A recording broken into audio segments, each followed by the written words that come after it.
Our final presentation, the recording has just started, I can confirm. Emma, can I just confirm that that's gone through okay? Yeah, absolutely. Looks great. Fabulous. So, yes, as mentioned today, we're discussing roundabouts. Last module was intersections, and we could have kind of populated everything, all the roundabout information into the intersections as well, because technically it's a type of intersection. However, it is certainly warrants its own particular module, its own session, just because there's quite a degree of cycling risk at roundabouts. And although they offer real safety benefits for general traffic and other road users, cycling and pedestrians, typically they don't get that same level of safety benefit at roundabouts. So we're going to discuss today how to improve that level of safety for cyclists and some innovative examples of what can be done here. Before hopping into the presentation though, we'll just do a quick little recap of the 360 footage review that was as part of the last module. So looking at the two intersections, one being the protected intersection and the other more common arrangement. And we cycled through both of those examples. For those that have watched that footage, there was a few near misses in the background at the protected intersection. So it wasn't the best day there on the road, but I suppose it made for an indicative snapshot of what it looks like when you're actually cycling through there. And even if you're providing these kind of best practice examples, they still have their limitations, and motorists may still not be familiar with exactly how to negotiate these environments. So I suppose the answer there could be, let's get more of them out there to make them a bit more familiar. But yes, hopefully everyone's had a look around that particular module example, and there will be another one uploaded at the end of this session for roundabouts, which I'll hop into later, and I'll give a brief little introduction about what you can expect out of that. Another thing I just wanted to add, sorry, Ken? I was just going to say also, Max, is there going to be at the end of this session the upload of the suite of 360 videos of a whole lot of different infrastructure? I was going to leave that as a surprise there, Ken, but I spoiled the surprise. It's certainly it's on my agenda here, so I've got it written on the you should have kept me on mute, Max. Yes, there's a surprise coming at the end, which you may not be aware of. So just sit tight, and it's something excited that we're happy to share with you all. Another question that has just come through for those that have done the quiz for module 3. Thank you. It looks like the results are really promising. Looks like the guidance received has been coming through fairly well. And but there's just one question in the quiz that has been flagged a couple of times, and just a few queries just to confirm the intent of the question. So I will just run through it to explain it in a little bit more detail. The majority of people are getting this correct. They just wanted a little bit more clarification for what the question is actually asking. The question is all about the offset between the bicycle lane and the traffic lane. So I've highlighted that there in that purple arrow. And the question is whether or not that offset is actually relevant in a protected intersection design. So you can see for the conventional intersection, you've got an offset there, which is fairly minimal. It's basically the bicycle lane next to the traffic lane. Whereas for a protected intersection, you can see my offset here is a lot greater. So I think the confusion was perhaps just in the wording of the question, with what that offset actually referred to, and whether that was for two streams of traffic, cycling traffic and the general traffic lane traveling in the same direction. It's not talking about those perpendicular movements. It's referring to that movement there. So for the question, is the offset relevant, or is it important as part of the protected intersection design? The answer is yes, it is certainly very relevant. So for those that haven't done the quiz yet, I suppose I just gave away the answer there, but just to make sure that that wording is clear, we are talking about, yes, the offset there. And the reason that that is important, as you can just cast your mind back, is all about that sight lines for the vehicle turning left and being able to spot the cyclist. So that's just a quick recap of the quiz. For those that haven't got onto it yet, I believe that the but they are due end of next week. So we've added a little bit extra time, acknowledging that people are very busy, but do encourage people just to get onto it as soon as possible, because there is also going to be a final Module 4 assignment, which is a little bit beefier, a little bit more time consuming than your previous assignments. So if you've got time today, I would recommend getting on top of the quiz. Okay, let's have a chat about what we're talking about today. As mentioned, it's going to be all about roundabouts. Similar to our previous session, I'm going to hop into protected roundabouts, which may be a new concept for those joining today. We're going to run through some design, just general arrangements, exactly what a protected roundabout looks like and how it works. We've got some international examples as well. Once again, I'm spruiking the home country here, Melbourne's protected roundabout. We only have 2 of these, and they're adjacent to each other.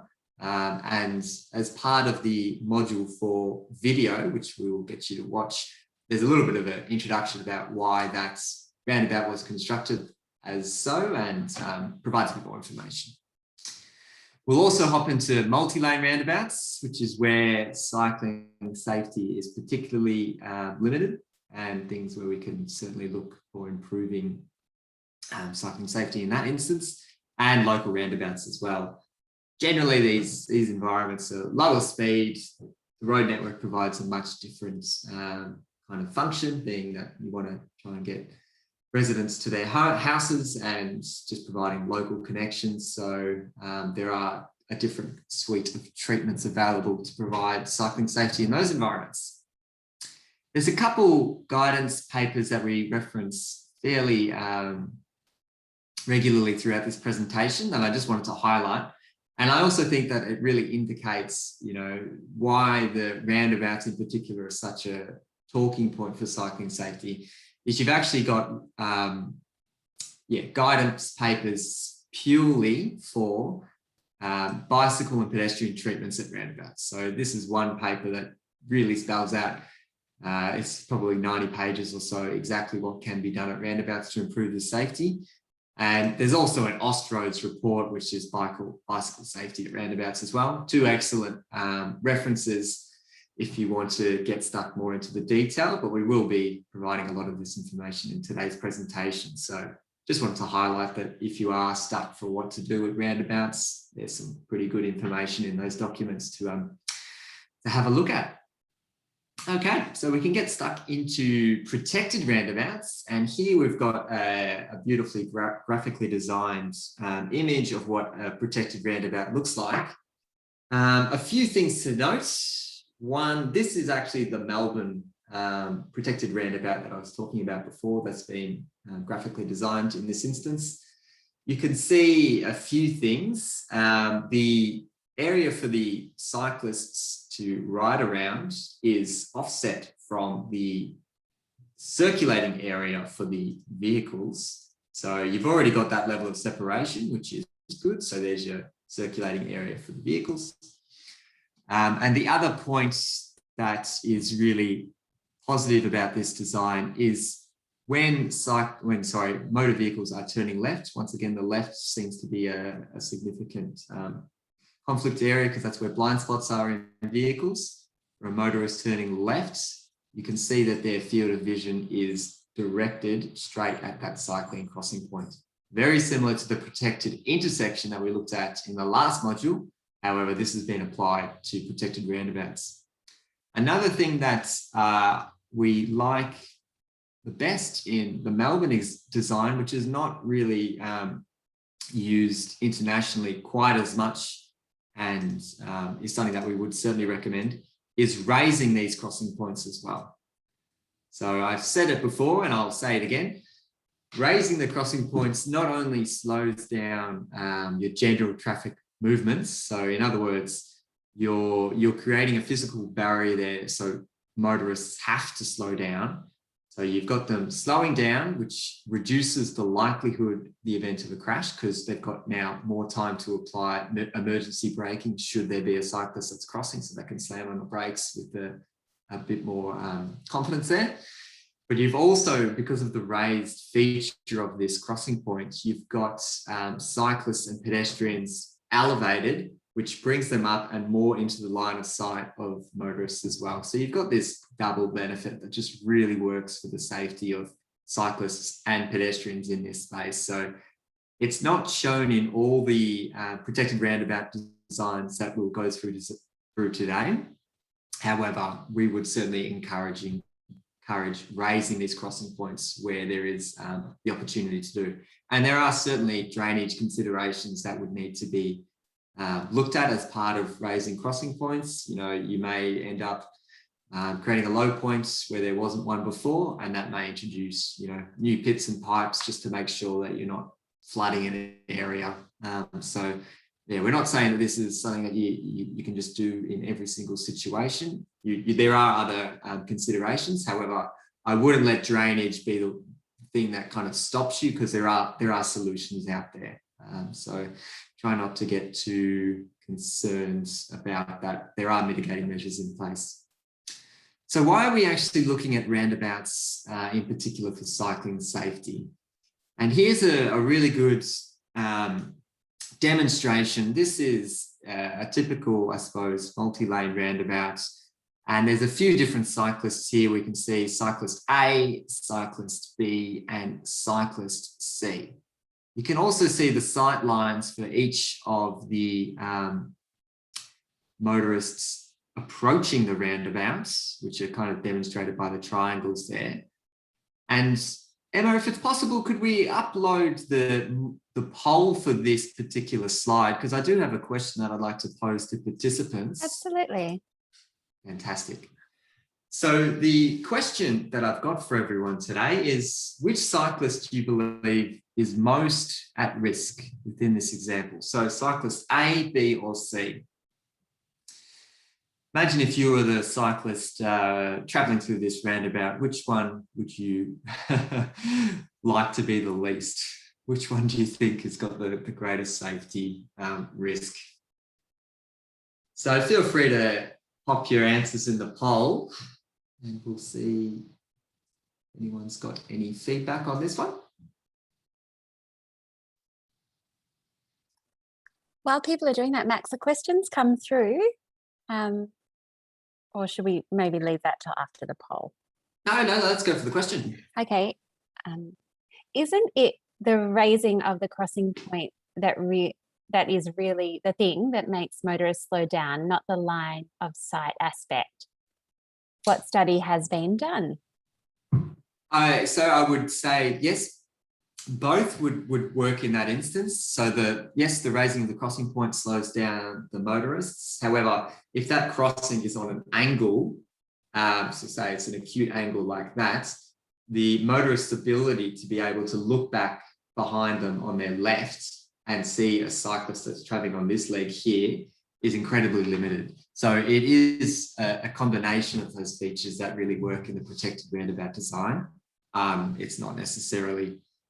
So yeah, similar to what we were discussing in the last module with the protected intersection, the line of sight is just as critical, really. You need to be able to spot your cyclists and have appropriate time to give way to them if they are operating in that space. Have we had any poll answers come through, Emma? Yeah, I think we've got everyone. I'll end the poll and share the results now. Fabulous.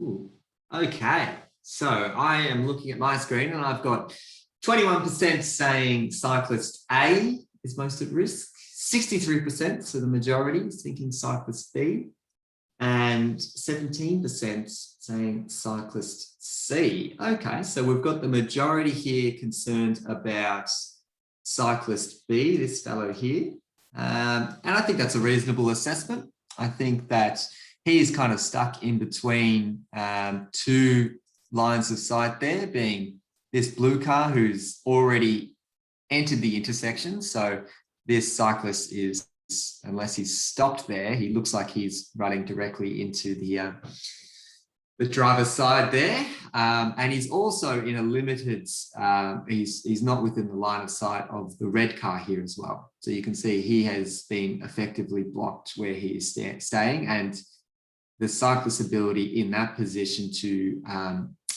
be able to emergency brake or to swerve around the vehicle is fairly limited. So he's either going to collide straight on with the blue car there, or he could try and, emergency evade and go around. But then the risk of that is this orange car collects him as well. So I would certainly agree that B is at risk, probably most at risk in this instance.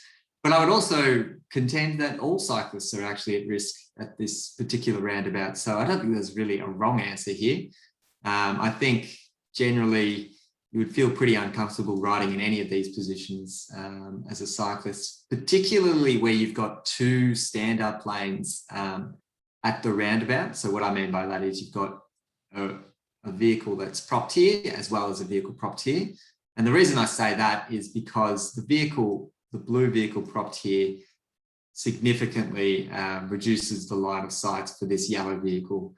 So in other words, if this blue vehicle kind of goes out, the yellow vehicle will generally just go for it as well and just hope for the best. So what may happen is the blue vehicle nudges out a little bit and the yellow vehicle, thinks that, okay, there's a gap in the traffic, I can go as well.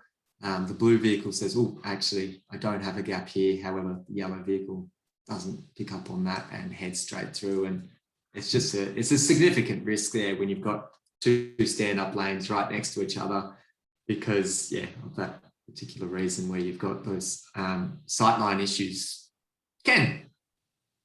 I was just going to say, I think there's some of the confusion on this, few of people's questions on this is probably associated with that it's a static photo diagram. Because of course that cyclist A is moving along through there. And it's really the dynamic visual obstruction point. The purple blocks the sight line. So if purple approaches, slams on the brakes because the bike's there as the bike continues through. Yellow can't see that until it's through to that point. So like there was a question about how can yellow not see A? And the answer is yellow can see A when it's there, apart from the fact that they're looking right usually, but it's as they come through is the blocking. That makes sense? Yes. Thanks for answering that, Ken. Yes, that's a good point there. So yeah, I do agree that the yellow car could see A in that instance, but it's just about this particular point in time. Okay, so in terms of common crashes at the roundabouts, it's probably not much of a surprise to see an entering vehicle. So the vehicles are shown with red arrows in this diagram and cyclists are shown with green.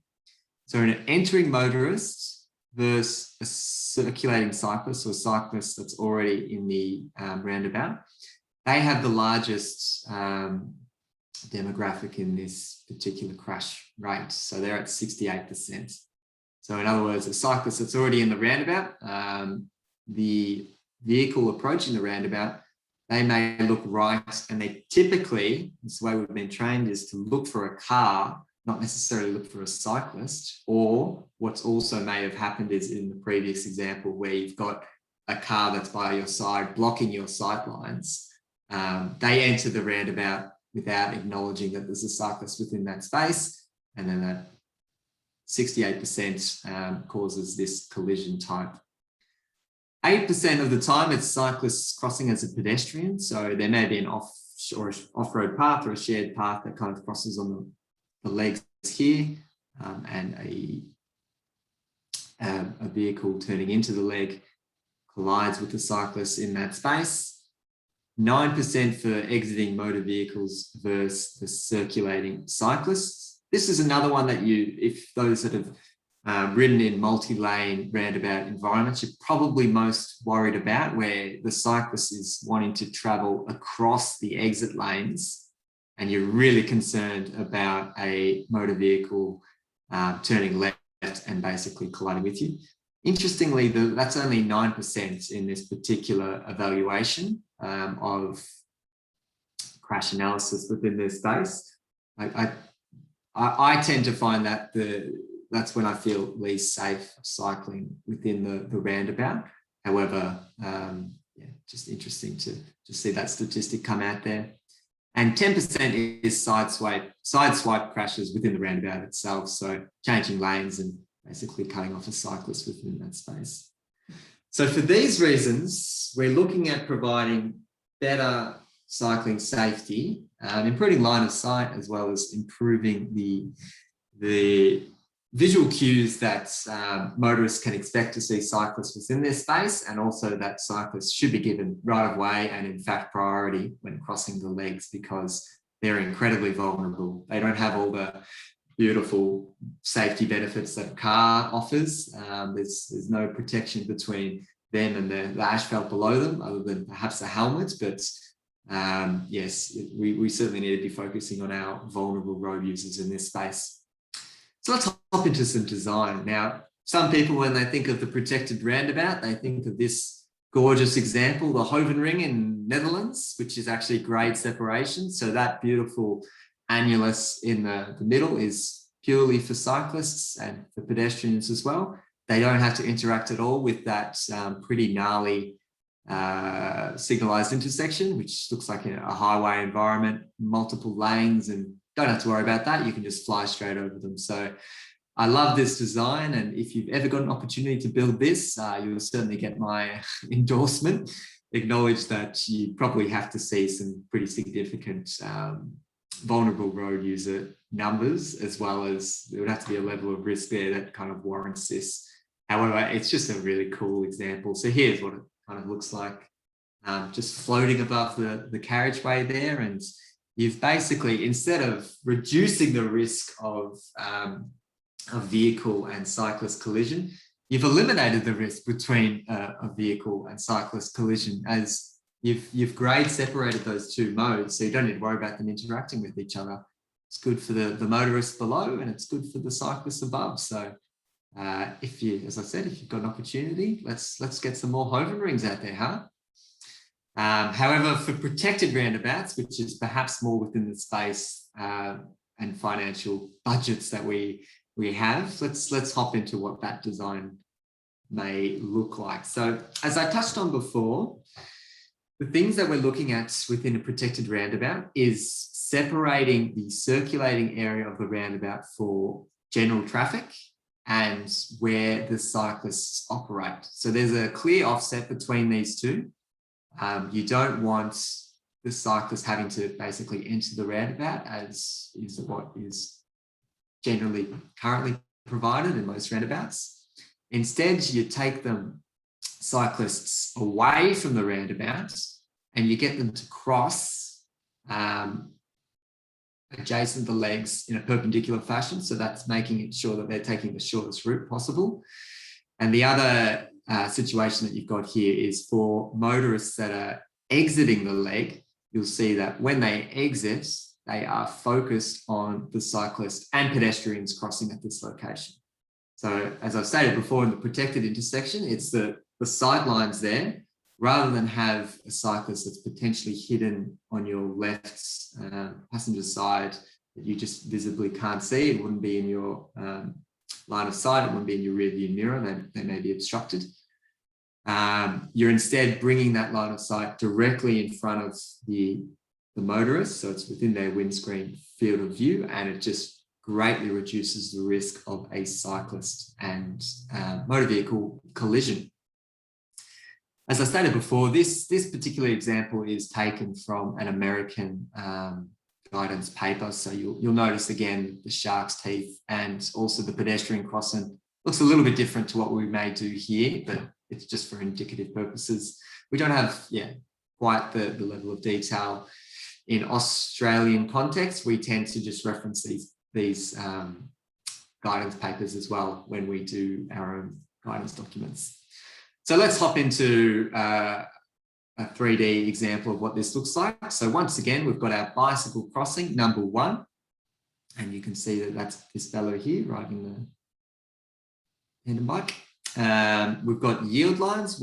As I said, we may not necessarily provide these shark's teeth examples. We would do giveaway line marking. instead. However, that's just what's shown in this diagram. Bicycle stop or yield lines. So that is provided at number 3. And that is where cyclists, so in this instance, cyclists are forced to yield to general traffic, which is actually interesting because it looks like the giveaway there is for the motorists as well. However, what I'd recommend is if you can just make sure that the cyclists actually get priority over this leg. So the motoring traffic, general traffic are forced to give way. I think that's a better outcome than what you've actually got here, which is a stop line. So making cyclists stop. There may be instances where that is appropriate, perhaps if it's a high speed environment and relying on a vehicle to slow down in a high speed environment may not be feasible. So that may be an instance where you use this yield line to get cyclists to stop. Curb radius, 5 foot, they use foot, obviously in Pure, we use metric, but that's just the curb radius to make sure that it's not too generous to enable high speeds entering or exiting the roundabout. Channelizing islands, this one is to separate the pedestrian and cycling traffic. So once again, wherever this is possible, it does create a tripping hazard. So we don't always typically apply this, this feature. However, I think what's relevant here is just separating the 2 modes. So fast moving cyclists from the slower moving pedestrians. I think that's the focus for that particular design item. And bicycle and pedestrian warning signs provided at number 6. Similar to what we'd use here, we wouldn't typically use this little arrow though, but yes, that's generally what these things looks like. I will hop into some international examples, but I might just pause there and check in with Emma to see if we've had any comments on the design so far. A few comments. I just some comments on some roundabouts that could do with some of these treatments, especially that a Hoven ring. Oh yes. And things like that, and comments about, someone would be more likely to get on their bike a little more frequently with those sorts of treatments. So particularly if you're crossing like really busy highways or the like, why bring a cyclist down there at grade and having to interact with 100 kilometers per hour general traffic? If we can raise them up and grade separate, what an outcome. Yeah, absolutely. Okay, so I'll hop into some international examples. We are, of course, starting in the Netherlands. That's where we get lots of this beautiful cycling infrastructure. And you can quite clearly see how that design guidance issued before graphically has basically been applied in this real life example. So we've got off-road cycling facilities. It's clearly separated from the general circulating traffic.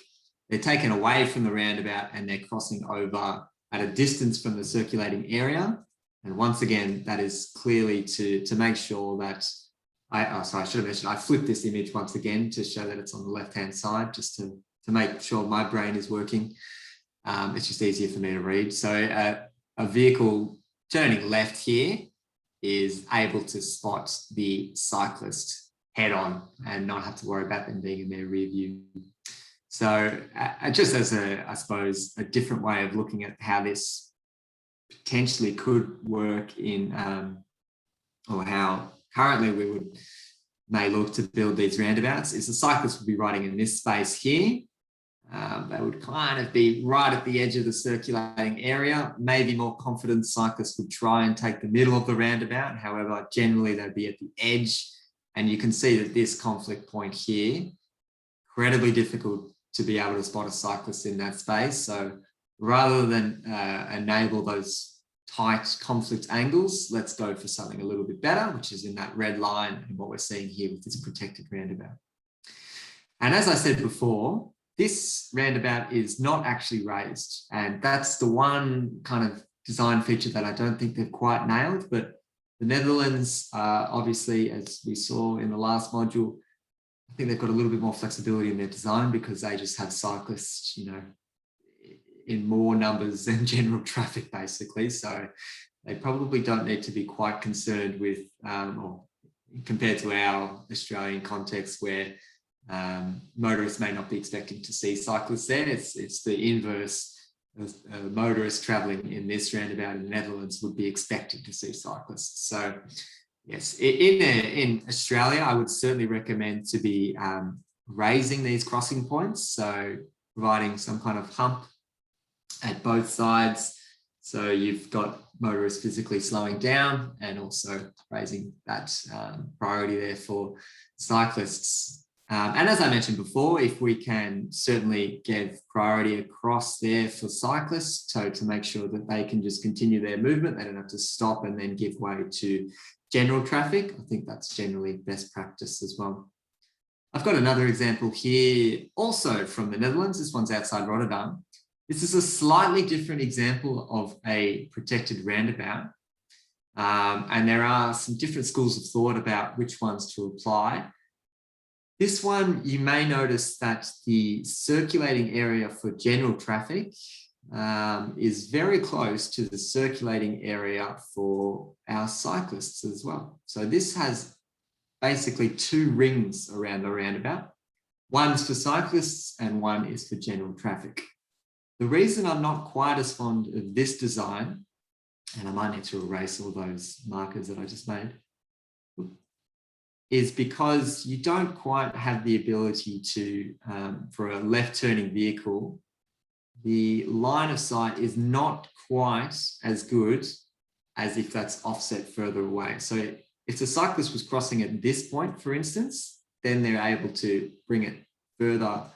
They're able to improve their sight lines and their angle of vision there. However, where the cyclist is currently crossing, the line of sight is not quite as good. So the more you can offset it, as we saw in the previous example, would generally consider that a better practice. And there are examples, both of these are being called protected roundabouts. However, I would tend to favour the one that provides a larger offset, just so you're providing better sight lines for motorists exiting the roundabout. So let's have a look what this one looks like on the ground. We've got a cyclist there travelling along. And it may be a little bit difficult to see just with this photo, but you can imagine a motorist travelling within the circulating area and wanting to turn off at this leg. Maybe fairly challenging to be able to spot this cyclist who could be travelling at 20, 25, 30 kilometres an hour and taking this circulating area. And you're just creating this little bit of, awkward conflict angle and awkward indecision point for cyclists as well. Do I slow down and stop for this left turning vehicle? Is he going to see me? So it's just another example of what a protected roundabout could look like. But the one benefit, I suppose, with this particular example is your footprint to actually build this is slightly less because you don't have to take up quite as much land to be able to construct those offsets. But it's certainly a step forward, but I would certainly prefer to see a greater offset there. Here we've got one in the UK, in Cambridge. It's Fendon Road, which was opened July last year, so relatively new. And this is an example. It's almost a combination of those two examples that I showed before, where you've certainly got two distinct rings, so one for cyclists and one for general traffic. However, I think they've achieved this a little bit better than the second example that I showed there in Netherlands, whereby a left-turning vehicle, they actually have more space. So there's actually like almost a queuing area before they cross over where the conflict point is with the cyclists. And that not only frees up the circulating area of the roundabout, so you don't need to be quite worried about rear end crashes and the like occurring, or sideswipe crashes, but it also means that once again, you've got motorists front on with cyclists that are crossing. So this is kind of an in-between example of the protected roundabout designs, and one that seems to be working quite well within Cambridge, and some residents or locals hate it and don't understand it, and some think it's working quite well.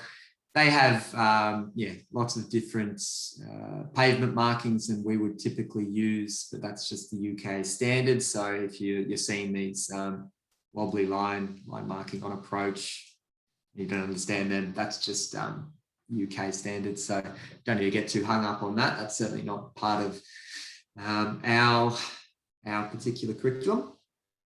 Here's what it looks like on the ground level. And as I said before, because you've provided this extra space here for a exiting motorists to leave the roundabout, this motorist can clearly see the cyclists that are crossing there. In the previous example of the Netherlands, you wouldn't have that offset there wasn't provided, so that sight lines were restricted. But in this instance, you can see that working quite well. Once again, I'll pause here and I'll check in with Emma to see if we've had any comments come through. We've got lots and lots actually, Max. So I'll just. I thought we might. Someone's actually answered someone's for me. So this is just a comment which I think is worth bringing up. If space is available, the linking bike paths should be concave, so curved away from the roundabout. That was an interesting thing to contribute. Can I just jump in while you're having a look at that and just say to everybody, remind everybody that you can drop down. So you can type to all panelists, or there's a little arrow down if you want to talk to all panelists and attendees. So if you do want to answer questions that others are writing, make sure you hit that drop down, all panelists and attendees, and write to everybody, because I think a couple of the answers to people's questions are coming back to just the panelists. Okay. All right, no worries. Try and bring them up. Thanks, Ken, that's helpful. So one of the questions is, what are the key differences between high-speed rural roundabouts and urban slower roundabouts? So we will be discussing that later on in this presentation. Great. So Perfect. that's a really good question. So thanks for bringing that up. Yep. We will provide some example of rural high-speed environments. And we've got a question from, I think it's 3 roundabouts back, an aerial shot, Max. Okay, let's go back. Who has the right of way in this instance? And this is the one that's been answered as well. The vehicle or the cyclist? Line mark, yes. The one before, that I think maybe. No, yeah, it was that one. Yeah, who has the right of way in this instance? A vehicle or cyclist? Line marking is not evident for cyclists' right of way. I would agree with that. It's not quite clear to me either. I would suggest, let me just open up I believe this is the, at grade street view example of what this roundabout looks like. Doesn't quite look like there's any give way there to cycling signage, which would suggest that the general traffic have priority through this conflict point, which is not ideal, because as I said before, you want to be making this a continuous and connected journey for cyclists. And if you're building these protected roundabouts for cyclists, why not make their journey as positive as possible and provide them priority? Perfect. Is it feasible to reduce the radius of a roundabout to create more room for separated facilities? Is there a minimum radius? That's certainly a very detailed design question. And I suppose the risk with reducing the roundabout too much is you will have vehicles driving over the top of it, particularly if they wanted to go, do right turn maneuvers, which may then really, not be an effective road safety treatment for general traffic. Then, if you're providing these small roundabouts, however, there are examples of these kind of micro roundabouts that just have a tiny little painted annulus right in the middle, and it still provides some level of safety and some visual cue for drivers to slow down within this space. But I know Ken gets into these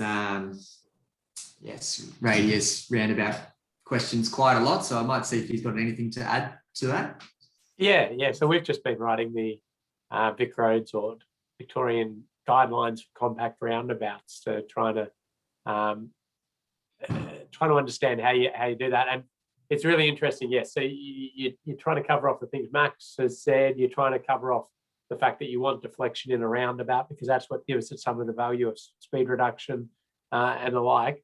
But interestingly, if you've got vertical deflection or things to slow vehicles on the approach to the roundabout, your limitation is simply down to your whatever you define as constraints around the roundabout, and then the swept path of the vehicle.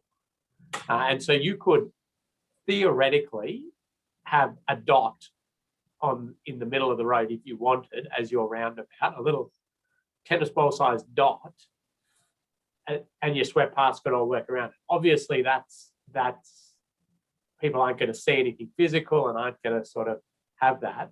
But really, your swept path of your design vehicle is your limiting constraint. So long as you slow people down on the approach and they understand that it is a roundabout. But I'd be happy if anybody is sort of delving into that in detail, I'd be happy to send some examples of how to sort of work through that iterative process of the size of your roundabout circulating carriageway widths and the actual roundabout diameter of the line. Thanks, Ken. Yes, I think that's a good point. It is an iterative process. It's not like you just pick out the radius and that's the one that works and you go for it. It is a process that continues. So I might hop back into the slides now and we will hop into Melbourne's protected roundabout. Sorry, Emma. There is just one question. Someone just wants you to go over something. Can you just repeat why you don't like the Cambridge design as much as the first example? So the Cambridge one? Yeah. The Cambridge one wasn't quite as concerning for me. It was this Netherlands one, this second example here. And I might just have to redraw my ink arrows here just to make it clear. But if I've got a general traffic heading in this direction and they want to turn left at this point here to exit, and I've got a cyclist that is heading in that direction as well, but wants to travel through, just because of the proximity from the traffic lane to the bicycle lane, so similar to the protected intersection, if you don't have that offset, then what you're actually doing is you're restricting the sight lines for the motor vehicle. So in other words, if you could picture yourself as the driver that's trying to exit at this roundabout at this location, their vehicle may be in a position kind of like this on an angle, okay? If the position of the vehicle is perpendicular to where cyclists are crossing like that, the cyclist is directly in front of the motor vehicle, and their ability to see from left to right, the full panorama, is much, much more improved. Whereas if you're in this example with the red car, sorry, my annotations are getting very messy now, where they're trying to exit the leg, because of that angle that you've created there, it's very difficult to be able to spot a cyclist who may be at this point in time traveling at the roundabout. So that's to the left-hand side of them. It may not necessarily be in the wing mirror or in the rear view mirror, or they cannot see them if they do a left head check. And so you've created this awkward angle for them to actually be able to spot the cyclist. And so you've got this situation where, as a cyclist, you either slow down, give way to the car, or speed up. Hopefully they do the right thing and they actually do slow down and give way to you. So that was my preference, to bring cyclists further away from the roundabout to improve that line of sight. Happy to clarify that though. So if I didn't make that clear, feel free to call me out on these things, but I'll jump into Melbourne's protected roundabout. And this is, as I said, an instance where we're actually bringing the cyclists well and truly away from the circulating area, and we're also raising the legs. So this one gets a lot of ticks in my books. I think it's a really fantastic example of how to cater for cycling best practice in this particular environment. So here's just a snapshot aerial of what things look like beforehand.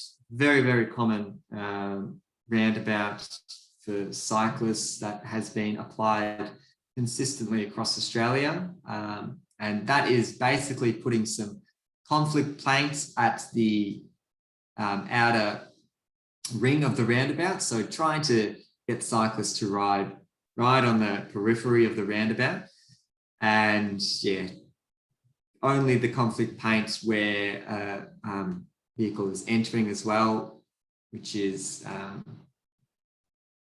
only, I suppose, addressing half of the issue, because cyclists are also struck at this point here where motor vehicle is exiting the roundabout. So this is an incredibly common roundabout type. And as I mentioned before, in the 360 video as part of this module, we do give a bit of a background as to why this roundabout has been upgraded, and I suppose the philosophy to drastically improve the safety for cyclists here. So I'm not going to spend too much time on why this project came about, but this is how it's been transformed. So this is the exact same roundabout, believe it or not, a few years later, and this is how things look as of today. So let's have a look what we've got going on here. So I might start from this southern leg. You can see that as a cyclist, I've got an on-road cycling facility that is then brought out and across. This is where the pedestrians typically would be, so the footpath area. However, I've got my own bicycle lane, and it's also directional. So this is not a bi-directional facility. If you are a cyclist and you want to turn right, you kind of have to go all the way around the roundabout. You can't do a right turn, as a pedestrian may.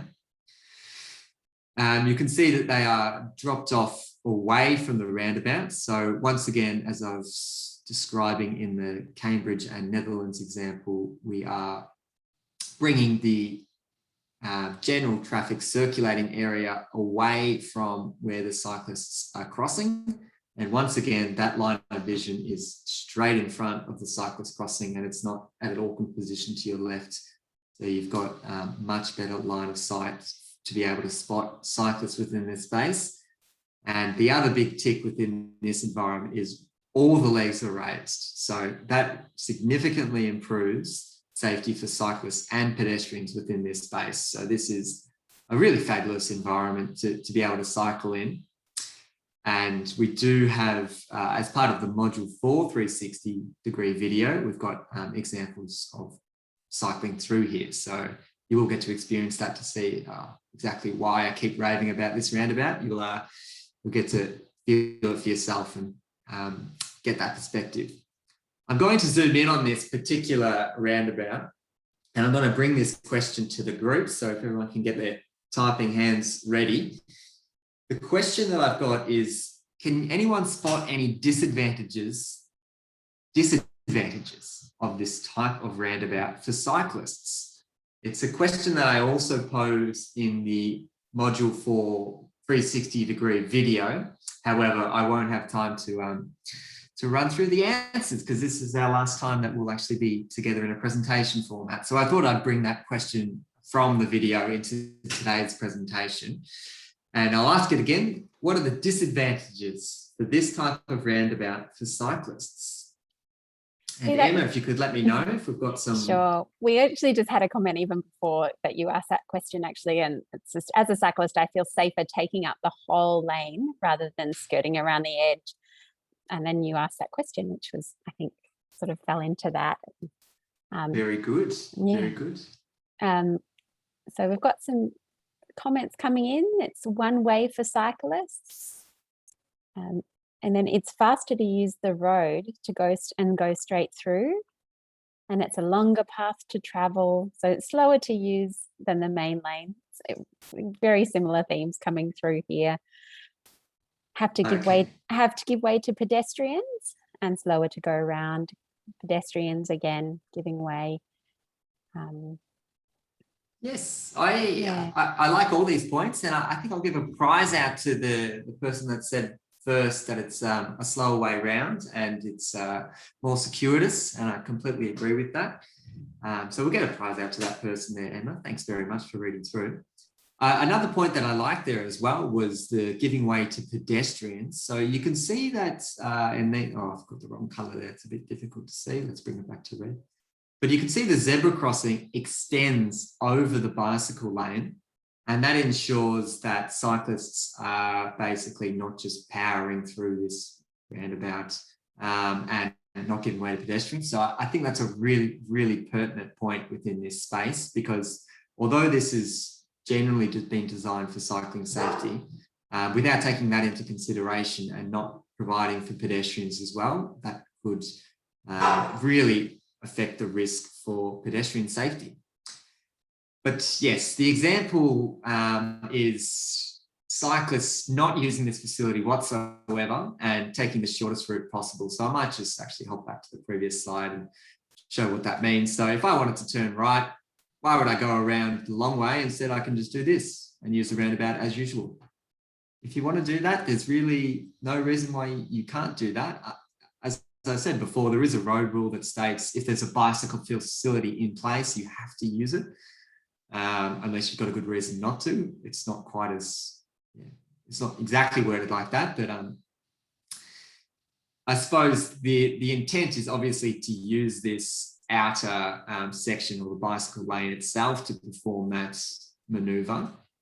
However, as you can see, that even that small amount on the aerial map, although it looks like it's not much of a muchness when you're cycling, and same when you're walking, you just take the easiest route, don't you? You take the shortest route. So if you feel comfortable performing that red maneuver, cyclists are basically entitled to do that. Ken, did you have anything to add here? Oh yeah, just was going to give some insights to our evaluation lead. Hannah Tan did an evaluation on this one. I'm not sure if you were going to cover that, Max, in terms of how many cyclists use the green and how many don't. And so, are you going to cover that? Yeah, I'm not going to steal this surprise. So I'll leave that one for you. Sorry, Emma, can we just get the permanent mode there on Ken, or is that? Yeah, that's I'll right. see what I can do. I'll just log out.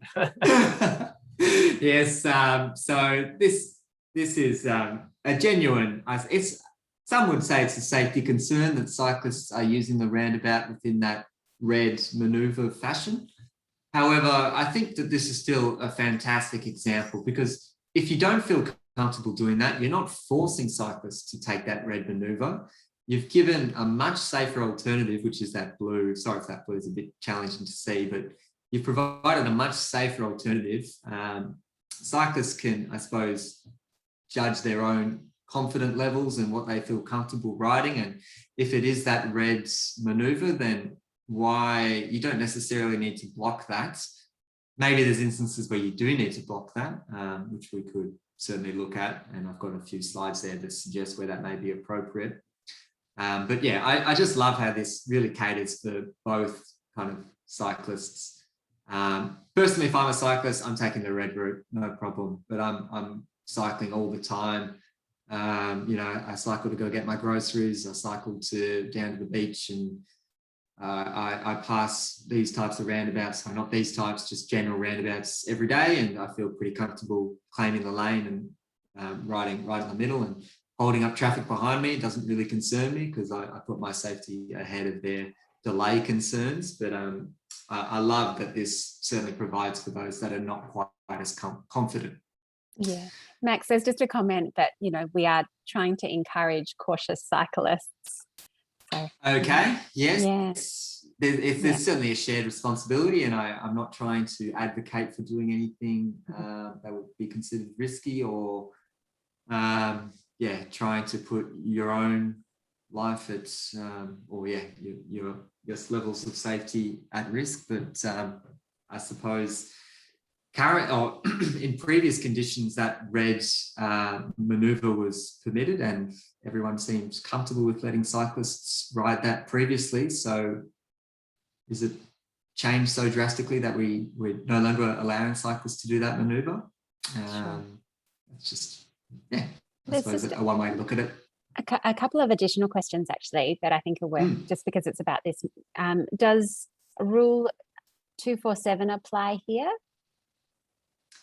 I may need to refer to my road rules to remember that could be a exact Tasmanian number. road rule as Yeah, well. it could be. Okay. Yeah. And just another really interesting thing to consider is why separate the roundabout when the approaches aren't separate? Why separate the roundabout when the approaches aren't? I got this one, Max. So Thank you. on the aerial, you'll see there the bike lanes are next to the cars. but you'll find actually that this is an interim aerial. And now that they are fully separated lanes on the approach as well. And so when you get to your 360 video after this and you're riding approach that, you'll find yourself nicely separated. Yeah, good pickup. I didn't note that actually. This is an interim aerial. So this is prior to actually completing those mid-block works as well. So there is protected cycling facilities there in place. Get the drone back up there, Max. Good pickup though from participants and Ken as well. Thanks, Ken. And then Luke's just kindly shared what 247 is and made some and shared that with everyone in chat if you want to have a look there. Oh, fabulous. Okay, I'm quite happy to take some questions offline as well if I'm unable to address them in this forum. So just, I just wanted to show this particular slide here of a gentleman doing that exact maneuver and not using the protected roundabout as some would argue as it should be used. And this fellow is also not wearing a helmet, which is not ideal. But he's got some fluoro vests, so I suppose he's standing out in some regards. But as Ken did touch on, we conducted an evaluation on this roundabout, largely focused on cyclists using the roundabout within this space, as well as cycling safety and how things have changed before and after this treatment was introduced.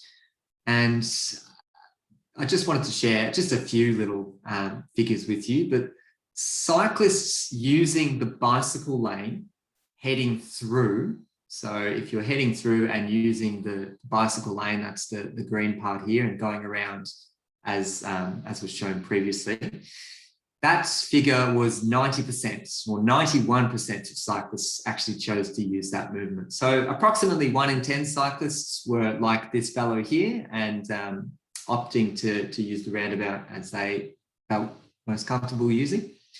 However, for cyclists performing a right-hand turn, so having to kind of go around the long way and use this green pavement all the way around the roundabout, that's number is 77%. So you can see cyclists are a little bit more inclined to hop into the roundabout and I suppose bear the risk when it comes to performing the right turn movement.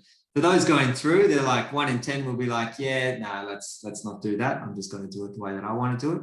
Whereas it's closer to 2 in 10 that when they're turning right will actually opt for the roundabout. And that's obviously an evaluation purely for this roundabout. So it may change depending on the exact location of where these are proposed. But as I mentioned, you may find instances where you actually really want to ensure that cyclists are using the protected roundabout and not the roundabout circulating area itself. Here's what's actually currently at these roundabouts. So you can see on one of the legs, there's no protected facility on approach. It's a local street and it's kind of, there's some painted bicycle lanes and it says use bike lane at roundabout. There's a pavement marking and there's also an arrow there. Now you can see in that instance, it's really not that challenging for a cyclist to just hop there and use the roundabout and basically ignore those pavement markings. In this second example, this is another leg of the roundabout where we do have the protected islands here.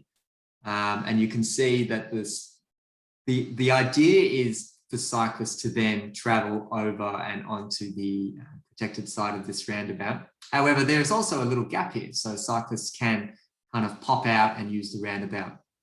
I really don't think that this is a sensible solution, this second example, because of this parked vehicle. If a cyclist pops out here, a general traffic could be travelling in the through lane, completely unaware that a cyclist is about to pop out because that parked vehicle has blocked the sight lines, and you've got a conflict point there. So I would suggest if you are looking at ways to make sure that you want cyclists to use this protected roundabout facility, extending these separator islands all the way to the curb. So you're basically eliminating the chance of them accessing the carriageway.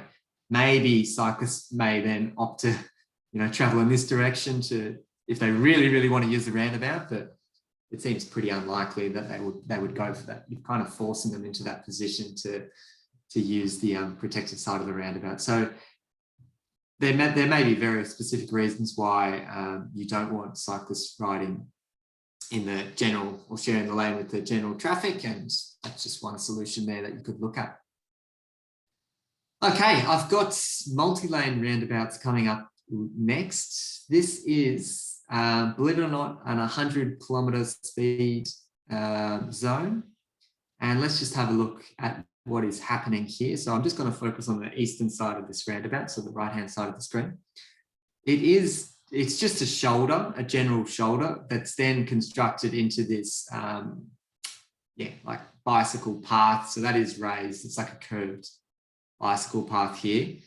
It then drops down back to pavement level as you're approaching this multi-lane roundabout. And then it's basically a free-for-all. You've got to cross this situation here, so that leg there, as well as that leg there. If you wanted to turn right, at least you've got this little hard area to stop and pause and then make your next maneuver, which would be through here, and then continuing your journey around. However, you can see just the amount of conflict points that are here, being a multi-leg roundabout, also the high speeds. This is really not a good example at all, and not something that we should be actively promoting within this space. I've passed this roundabout. Yeah, the one kind of good point that I can mention about this roundabout is I've passed this dozens of times. It's actually in a rural, just outside a rural city in Victoria, and I've never seen a cyclist ride it. So I think that's fairly indicative of the level of safety cyclists feel, or perceived level of safety. The other issue with this particular roundabout is just the amount of debris and dirt and just gravel that forms in these areas that cyclists are meant to be cycling in is just astronomical. So it's also just really not a pleasant cycling experience if you were riding in that space. I've got just at ground level of what this multi-lane roundabout looks like for cyclists.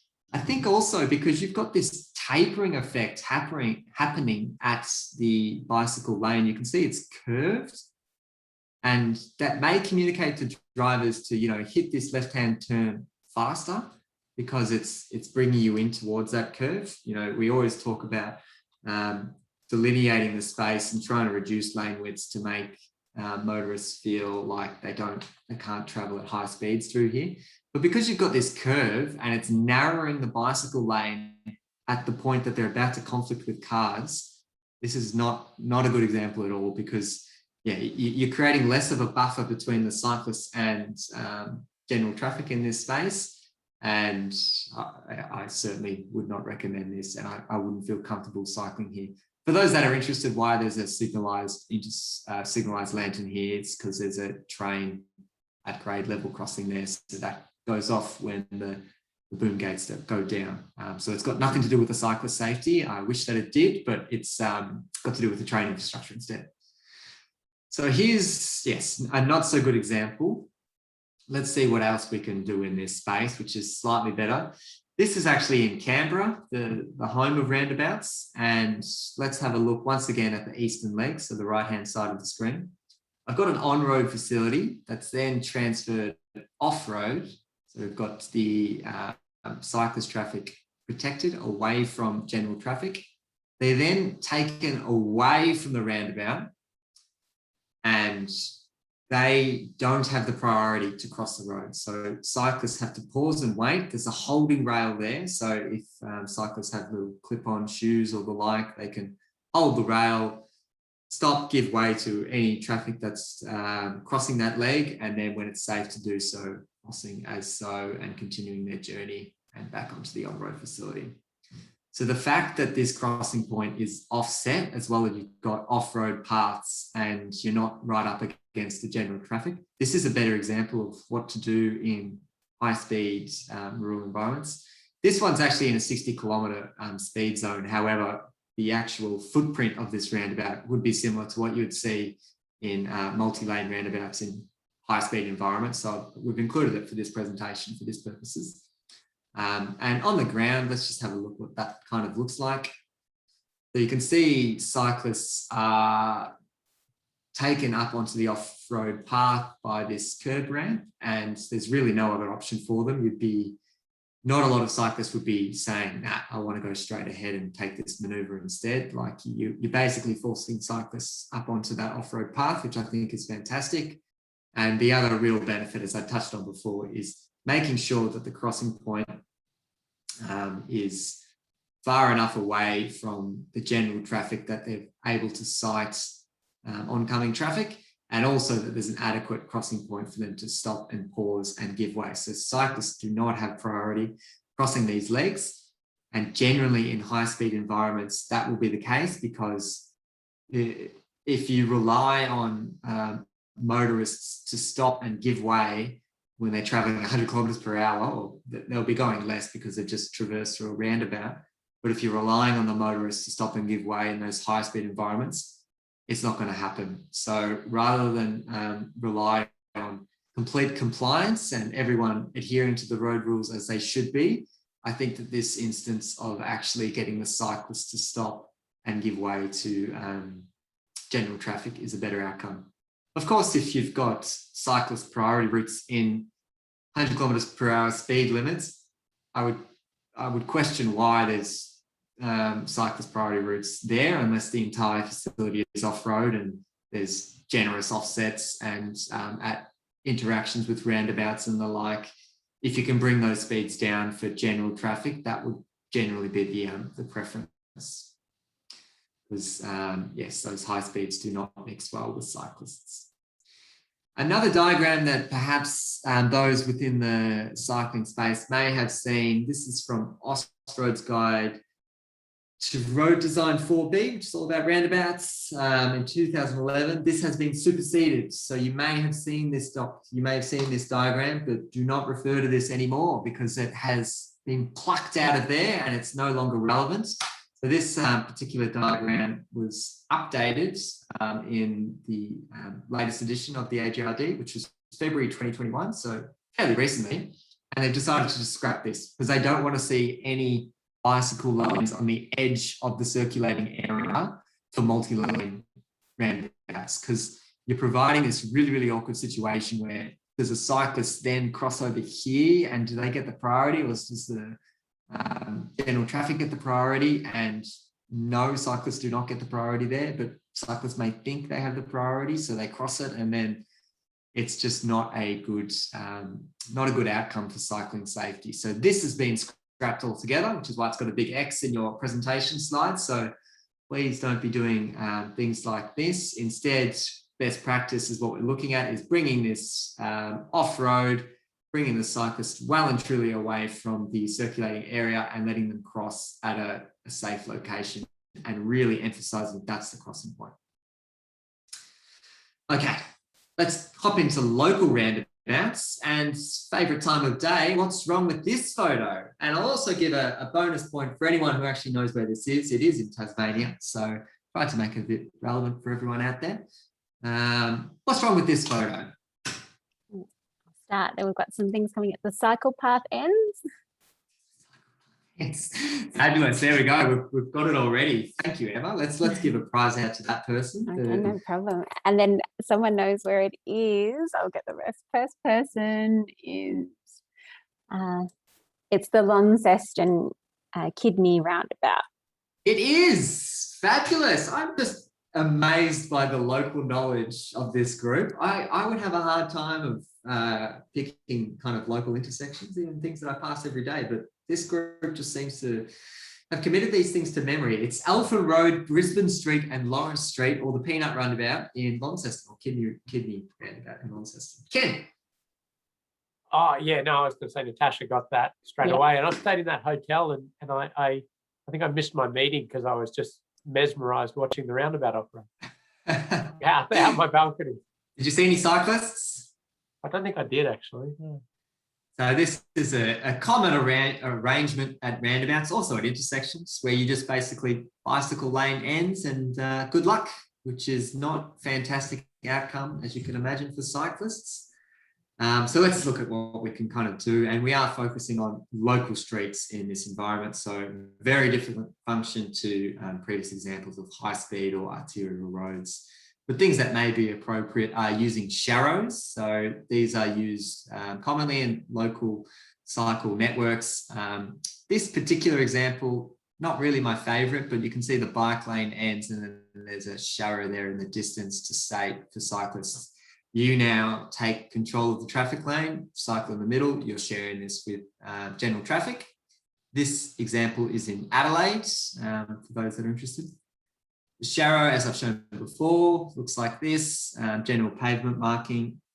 Another example of this sharrow in practice. This one's a little bit of a better practice example where you've got the bicycle lane ending. You've got an arrow there to kind of, even though the arrow looks a little bit strange, it's pointing cyclists that this is now where you need to go, which is obviously the general traffic lane.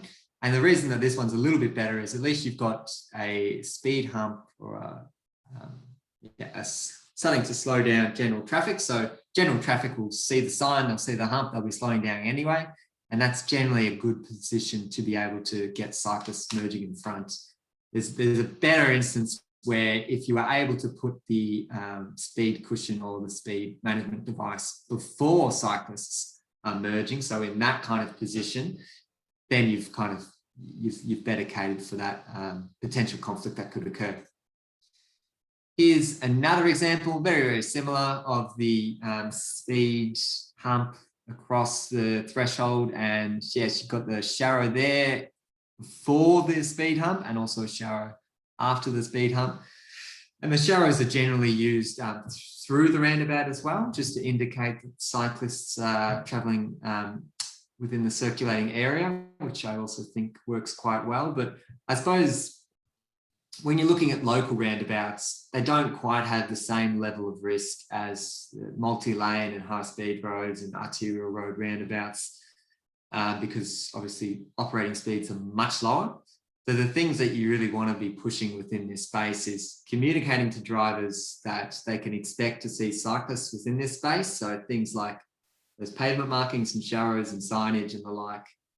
But also you're looking at ways for to slow operating speeds within these particular environments. So you don't want to have, if it's residential, it'd be an urban default of 50 km/h. You certainly hope that your operating speeds are less than that. So introducing local area traffic management treatments to be able to influence operating speeds, and they can be all range of things, chicanes and slow points and speed humps, but making sure that general traffic is travelling slower than that. For those that remember from the last module, the safe system speed for a cycling and motor vehicle collision is generally accepted as 30 km/h. So once you get above the 30 km/h mark in a car, the risk of fatally injuring a cyclist if you were to collide exponentially rises. So we want to keep general operating speeds at that 30 km/h speed or below. So that's really where these local roundabouts, you can certainly achieve that with local area traffic management treatments and a full scheme of different treatments in place to make sure that there's no hooning or there's no ability to really reach significant speeds where you've got cyclists interacting within that space as well. And that actually concludes the end of the session. I've got a few extra slides, just some ads that I've come across for cycling that I think are relatively interesting. This one is in Canada, look out for cyclists. I thought that's a pretty good just way of communicating that cyclists are on the road as well, and obviously taking into account the pavement marking and taking that cycling feature and making that into a crisp looking ad. But the other one that people may be aware of is this, it was kind of a trending hashtag, being the Red Cup Project. And it started in Washington from memory in the USA. And yes, basically cyclists fed up with drivers coming too close into their traffic lane or driving within the bicycle lane, sorry. They've put these red cups on the edge of the bicycle lane. Sometimes they use things like tomatoes or apples or things like that, just something that's bright and stands out. And they're basically saying, this is your space, this is our space, don't crop into it. Unfortunately, and then there's all part of the design of this particular project is to show just how quickly those red cups are struck. They tend to last, less than an hour before they're all gone. And this went worldwide. We had examples of this happening in Australia and New Zealand, and I think it's still kind of a trending hashtag for those that are interested in it. You can search that in Twitter, or just there's several news stories about it as well. But it's a pretty good way to communicate, I think, to general traffic that look how vulnerable we are, look how close you're getting to us. And here's just another photo of that. Oh, there you go. There's some fruit there getting squashed, which is probably a dramatic way of showing that look how vulnerable cyclists are and look how close you're getting to us.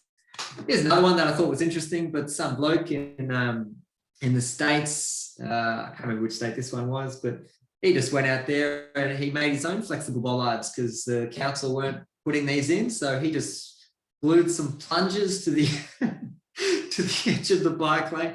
You can't make this up. It's just, I think it's fantastic. It's obviously not the ideal situation, but it's certainly garnered some attention, and it didn't last long for those that are interested. They do get ripped out, but it's one way of doing it, I guess, to get some attention from your local governments, and for also just for drivers to acknowledge that we need these separate spaces, because it didn't take long for drivers to start hitting those plungers either, even though they've got that red tape delineating the spaces. Well, this bloke went all out. The last example I've got here is a campaign that was actually done in Scotland. And I remember I lived in Scotland for a couple of years, and I remember this having quite a bit of backlash.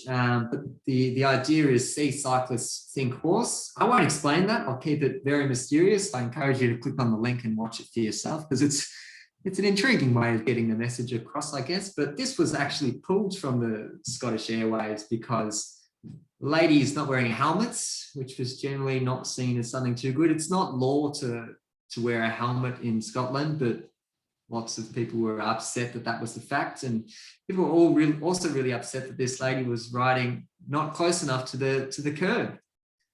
So they actually pulled this ad for that reason. It's not demonstrating cycling safety in the best light. And just interested to hear everyone's thoughts on this particular campaign. Pretty wacky, but that's okay. It's memorable. I'm just going to touch on out of session work now, and I suppose, just wrapping up the modules all together. So as I mentioned, we do have one last 360-degree footage for review. That will be uploaded onto Moodle. It should be available after this session. So we encourage, as always, to pop on the headset, the goggles, and to get the perspective of the cyclist, or you can always watch it just on YouTube and scroll around. It's all about roundabouts, so you will get the perspective of riding Melbourne's protected roundabout as example 1, and example 2 as an example of a much more typical roundabout where you've got some, you're basically forced to ride at the edge of the circulating area and hope that no entering or exiting vehicles collide right in front of you. And if you stay on to the end of that video, there is a little special surprise. So I do recommend, holding on right till the end. It's a longer video, but there's some good content in there. So I would recommend getting into that. I might pause there and I'll just check in with Emma to see if we've had any questions that I should answer before sharing my screen onto something else. We had a question actually this that was back from the Melbourne roundabout, Max. What is the criteria to implement this treatment? For example, classification of the road or pedestrian or cyclist volume? I'm not aware of any particular criteria or merits that are, any thresholds that are really required. It would be a case-by-case basis, but I would certainly suggest that these are most relevant on areas where you are trying to improve cyclist safety at roundabouts, and where the strategic function of this cycle route this could be the weak link of that cycle route, and every other part of the corridor is just fantastic, or something like that. But if you've identified that we want to make this cycling route the best it can possibly be, and we want to encourage cycling numbers here to be the most significant compared to other routes in the area, then that's generally where you try and get this investments headed towards. But yes, I'm certainly not aware of any actual thresholds that say, yeah, if you've got 1,000 pedestrians there crossing within the 9 to 10 a.m. peak, then you have to build this. It's not quite as standardized as that. Any other questions, Emma? No, just lots of comments about horses on the road. Fabulous. Yes, I hope everyone enjoys that video of the example that I provided. So I'm just going to hop into another screen here. Hopefully this works out okay. You can see my screen there, Ken? Yep. PDF? Yep. Awesome. So this was the surprise that Ken also alluded to earlier in this morning's meeting or webinar. And this is what we uploaded to Moodle. So it's an extra resource that we provided for participants. And because we're just so thrilled about this 360-degree footage, and we want to see more people using it and interacting with it and getting it out there, we've provided this library of different cycling examples using 360-degree footage. And you're able to download this document. And basically, there's some different cycling infrastructure examples that you can then use at your leisure.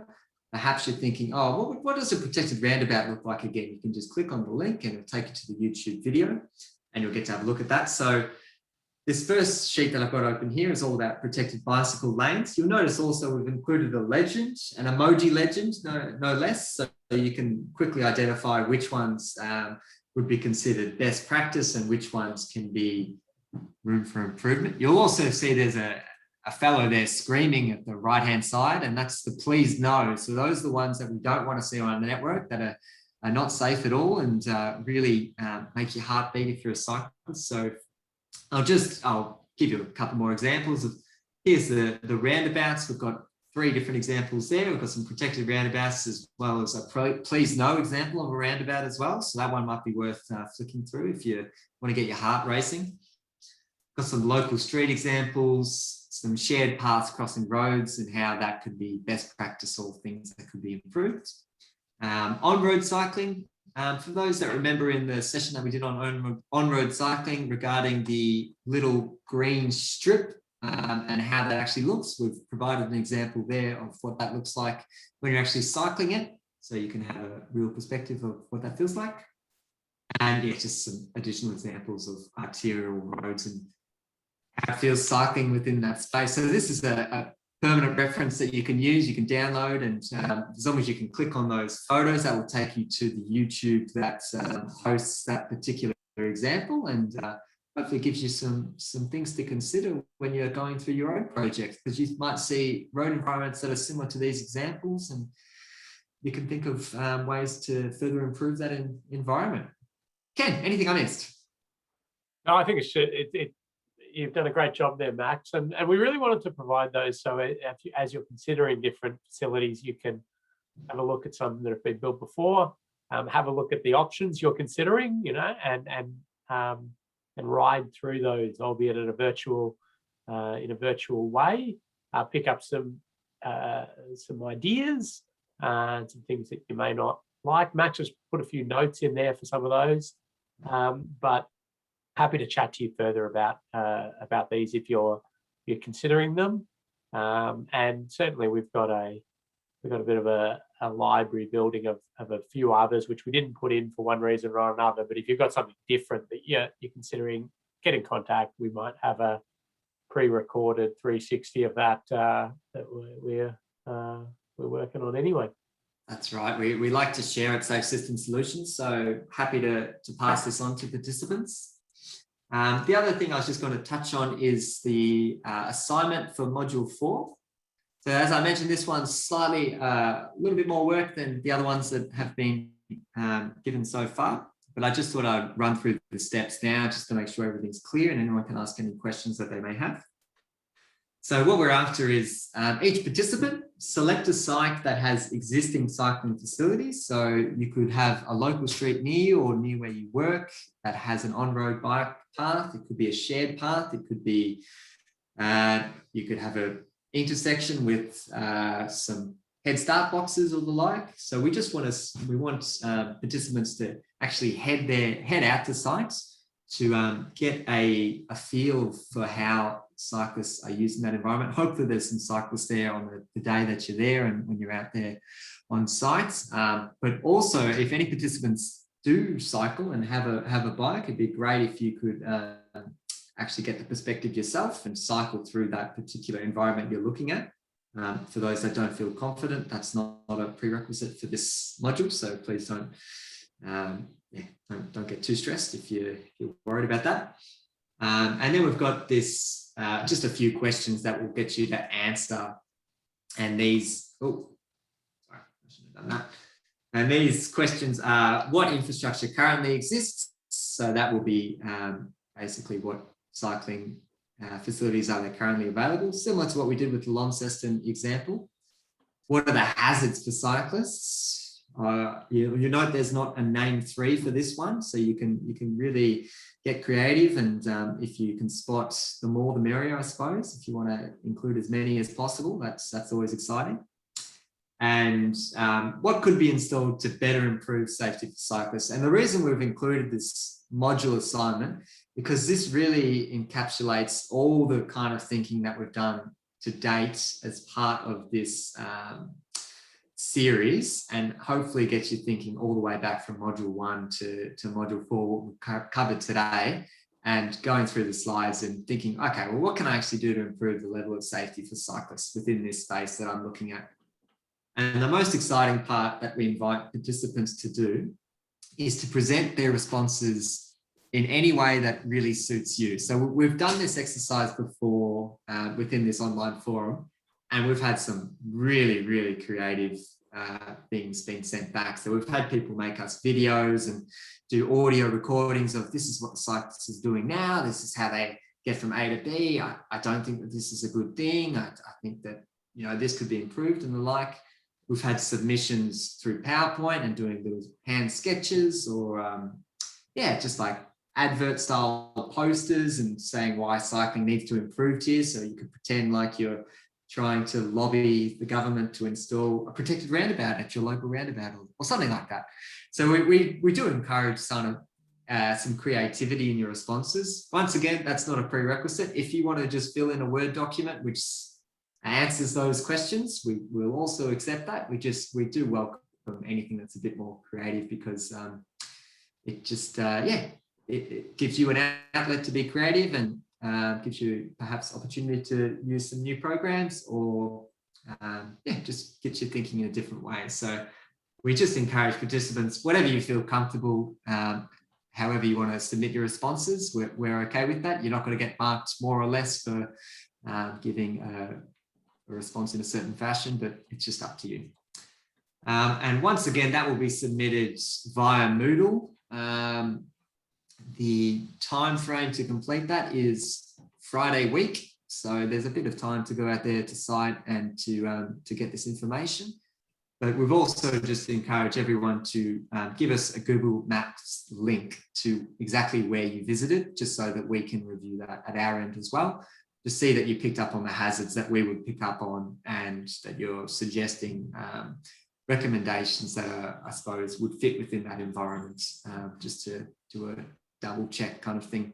Because we will be providing feedback as part of all the assignments, and any issues though on that instructions though, do encourage you to get in touch, because yes, I understand if that's perhaps not what you had expected, but hopefully that made sense. There's one last point, sorry that we're nearly running over time, but I might just pass over to Emma and get her to share her screen for the Moodle survey. Certainly.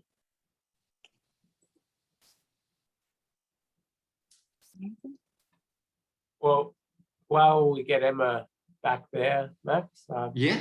I'll just say thank you to everybody for giving up some time to do this course. We think it's really important that we continue to share this info and get everybody excited about awesome cycling infrastructure design.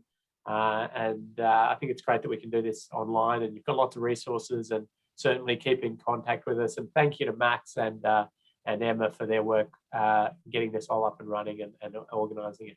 And I think Emma will finish by just showing you how to get your certificate as well.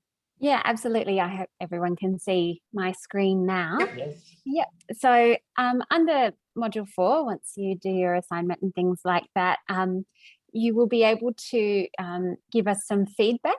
So under the feedback and certificate section. So yeah, we certainly welcome your feedback. It'd be great to hear what you liked about it, how we can perhaps improve in future and things like that. Once you've done all your quizzes and your 2 assignments and the feedback survey, you will be able to, the cycling infrastructure certificate will then become active and you'll be able to print it there. And we'll also be posting out a paper copy for you as well.